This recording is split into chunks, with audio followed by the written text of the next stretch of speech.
Dennis is singing about that very important truth, the hero that lies within, or the power that lies within. This is sort of a follow-up on last month when we observed the birthdays of our Unity co-founders, Charles and Myrtle Fillmore, and we did that by talking about the history of Unity and really some of the core ideas that we still work with today. And one of the core ideas that we started talking about was the 12 powers. And as I got into it, I realized that it's been several years since we covered them in any kind of depth, so that's what we're going to be doing this month. We're going to continue with the discussion of the 12 powers, and it's an important concept because these 12 powers that we have up here are really Unity's idea of the inherent human qualities that we draw upon in order to do that thing that we call thriving in a changing world. Philosophy students might call this a system of virtue ethics. The Buddhists have a system like this. They call it the Noble Eightfold Path. Greek philosophy has it in its own list of virtues. But the 12 powers is really unique to Unity, and it's not the only way, and maybe it's not even the best way, but it certainly is a practical system that's worth studying. So last week, we started out with faith. Today we're going to tackle love, strength, and power. Love. That's a word that's been beaten to death in our culture, isn't it? You know, we use it to talk about all sorts of unrelated things. We use it without any kind of nuance or depth of meaning. Hey, the Greeks, they have many words for love. We have one that we have to use for everything we're talking about. I love my dog, I love my wife, I love pizza, whatever it happens to be, the same word. And then we go, because of that, we go and treat the word as if it's describing strictly a feeling or an emotion. And if that's all that it comes to mean in our culture, it becomes ultimately, I think, destructive or at best meaningless, but at worst destructive. And I've done lots of talks about love over the years. And finally, I think in the last 3 or 4 years, I've come across a definition of love that I think is really more consistent with what Jesus meant when he used the word love. And it's not an emotion, it's not a feeling, it's a conscious choice. It's a decision that we make to see ourselves and other people as one. It's a choice we make, again, to do that thing we call opening up our circles of caring and compassion and become more inclusive. And I think the best summary of this definition of love comes from a letter that John Steinbeck wrote to his son. I'd like to share it again with you. He said, "There are several kinds of love. One is a selfish, mean, grasping, egotistical thing which uses love for self-importance. This is the ugly and crippling kind. The other is an outpouring of everything good in you, of kindness and consideration and respect, not only the social respect of manners, but the greater respect which is recognition of another person as unique and valuable. The first kind can make you sick and small and weak, but the second one can release in you strength and courage and goodness and even wisdom you didn't know you had." It's almost as if he wrote this with the 12 powers in mind. He's talking about love as being able to release strength, courage, goodness, and wisdom, as if this power has the key to unlock these other abilities. It's almost like he wrote that with the 12 powers in mind. I don't think he did, but it works. So that's a great working definition. So the next question is, how do you do that, right? How do you do that? Like many things in life, it may be easier said than done, but what it usually means is that we have to practice it. We have to find some ideas that help us to turn this into something we do intentionally. And that's where I have 3 ideas that I've borrowed from a book called You Can Change the World by Aman Motwani, where he challenges us to see the intrinsic worth of every person we encounter. And he gives us 3 practices for doing that, starting with this one. He says, focus not on how little time you have, but on how to make the most of what little time you do have with every person. Because, it seems as if we never have as much time as we want or need for all the things that we need or want to accomplish, and often it's our personal relationships that get turned into a series of brief encounters, sometimes even the more important relationships. But just think of the number of people that we meet during the day, that we have some kind of interaction with during the day. And when we acknowledge that time is short, that makes time so much more important and precious. So that's why he recommends that what we do is focus our entire attention on the person we are relating to at the moment, and regard them as the most important person in the universe at that moment, for as little amount of time as it may be, at home, the grocery store, the convenience store, wherever we're encountering someone. Everyone counts, everyone matters, and we focus on them as if everyone were our neighbor. Second practice is to focus on the person within. All right, I know Superman is the only one who has X-ray vision, and that's not what we're talking about. We're not talking about a physical thing, of course, and we're not even talking about trying to get inside someone else's head. All right, because that's a fruitless endeavor as well. When Jesus said to love your neighbor as yourself, what he meant was to see your neighbor in the same way that you see yourself.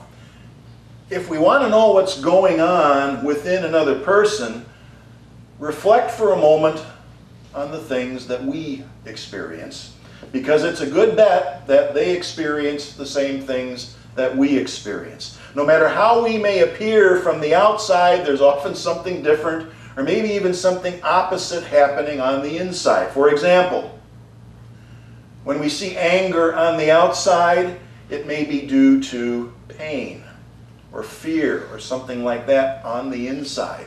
And if we know that to be true about ourselves, then we know that to be true of others. And maybe we can cut them a little slack. That's what the Buddhists mean when they say to see self and other as one. That's one of their 10 core precepts. So if we know something about ourselves, then we can also know it about our neighbor. It's that simple. And the third practice is to focus not on what's wrong with a person, but on what makes them right. Be willing to see strength in the midst of perceived weakness. And often I think the only reason that a trait in a person is viewed as a weakness is because of the label we place on it. For example, is a person stubborn, or are they tenacious? Are they scattered, or are they creative?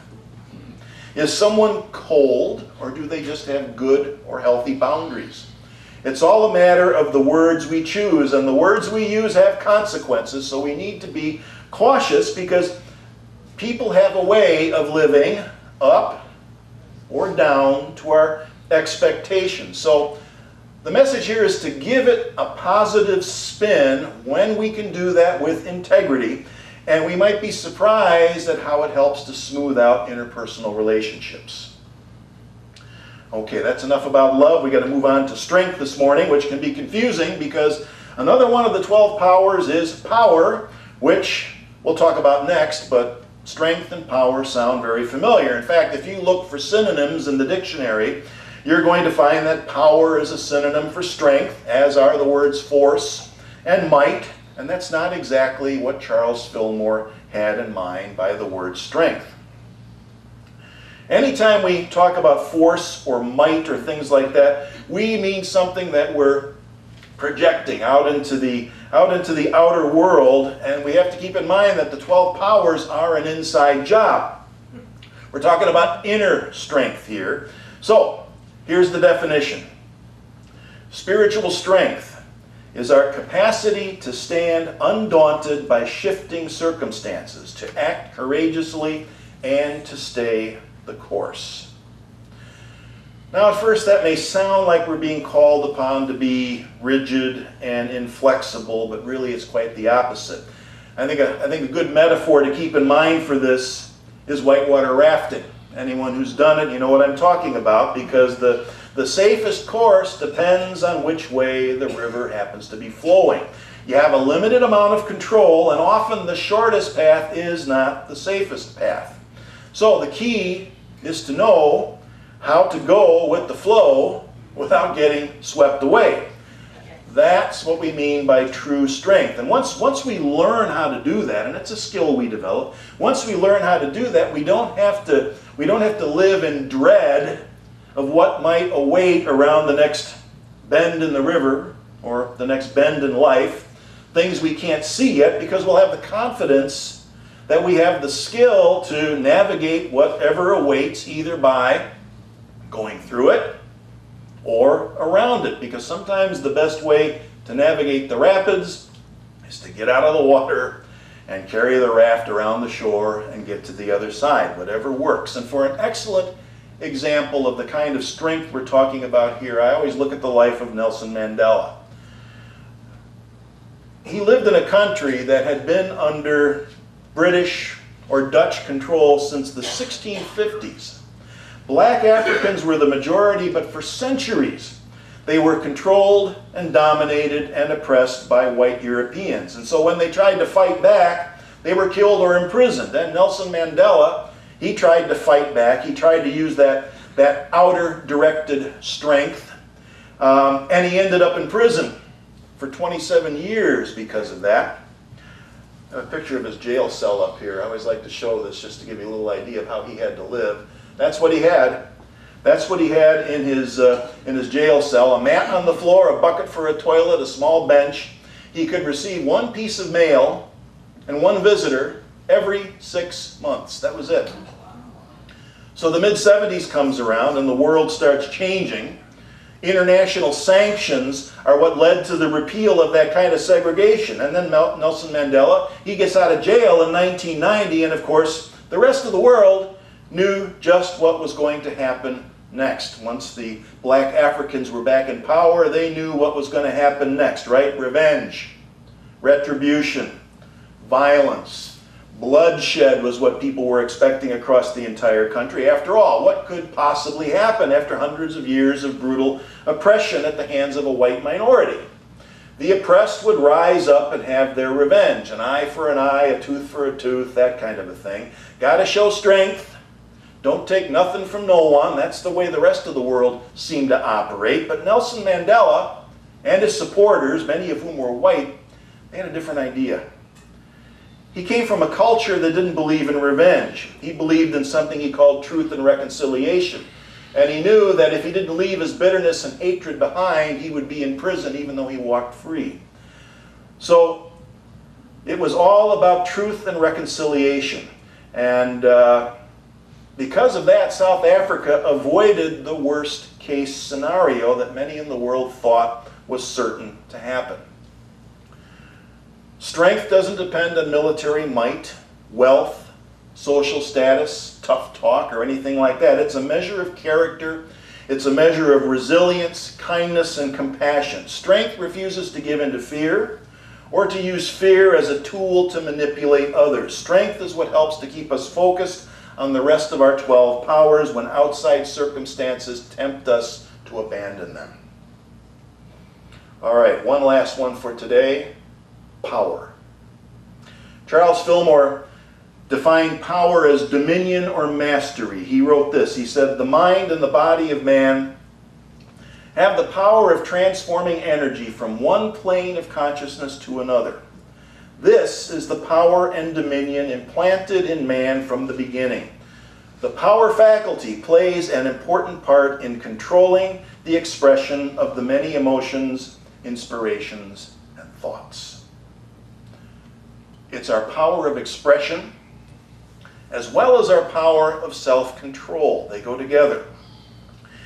It's our ability to take our thoughts and our ideas from the realm of the abstract and to put them into the tangible world in such a way that they can actually accomplish something.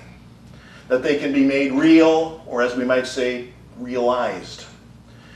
Someone is called a good leader because they have an ability, the power to communicate their ideas in such a way that they're clear, that they're easy to understand, and those who listen know what's expected, they know what needs to be done, and at the same time they're motivated to take the action. Those are the qualities of a great leader. You're not a great leader just because you order people around and tell them what to do. That's what a dictator does. The kind of power we're talking about here is an inside job. Again, it's the way we manage consciousness. It's that place where we experience emotions, inspirations, and thoughts, and then decide what we're going to do with them, or whether we're going to do anything with them. We learn how to observe and manage what's happening at the level of consciousness in order to make sure we're communicating to the world what is the product of our highest and best self, not a knee-jerk reaction to the emotion of the moment. Dominion and mastery mean that we're in conscious control of our words and our actions because we are first and foremost in conscious control of the thoughts that are behind the words and the actions. Sometimes I hear someone say that they admire someone because they really tell it like it is. And what I'm usually hearing is that the person doesn't have much dominion or mastery at the level of thought, because whatever feeling or emotion that might be bubbling beneath the surface gets to take control of behavior and speech, and out it comes. Sometimes I hear the word authentic being used for that kind of thing. I would call it really a lack of self-control and self-awareness. I find it interesting that we go to a lot of trouble to train our dogs, to control their natural instincts, right? And in some cases, they do a better job of self-control than many humans, as we can see in this picture here. This is the final test of police dog training. All of the German Shepherds are sitting in a row, and there is a cat with its tail held high walking down the row of these German Shepherds in front of them. The final test of police dogs is self-control. Let's leave this up there for a moment. We know the dogs have a lot of self-control because we train them that way. Let's talk about the cat for a moment. The cat is another story. It's very difficult to get a cat to ignore its natural instincts. But you know what? I have to say that in some ways that's valuable to us. That's valuable to us because the one thing I'll say about cats is that they prove the earth isn't flat. Did you know that that's a thing again? Flat earth is a thing again. I'm serious. People believe there's a flat earth. There are some sports people that are promoting this idea, this idea that the earth is flat. And we know that can't be true because of cats. If the earth was flat, cats would have pushed everything off the edge of it by now. It's what they do, right? Try to train them to ignore that natural instinct. So they don't have a heck of a lot of control, but that's what we talk about when we say power, expression, and self-control. And that wraps things up for today. Love, strength, and power.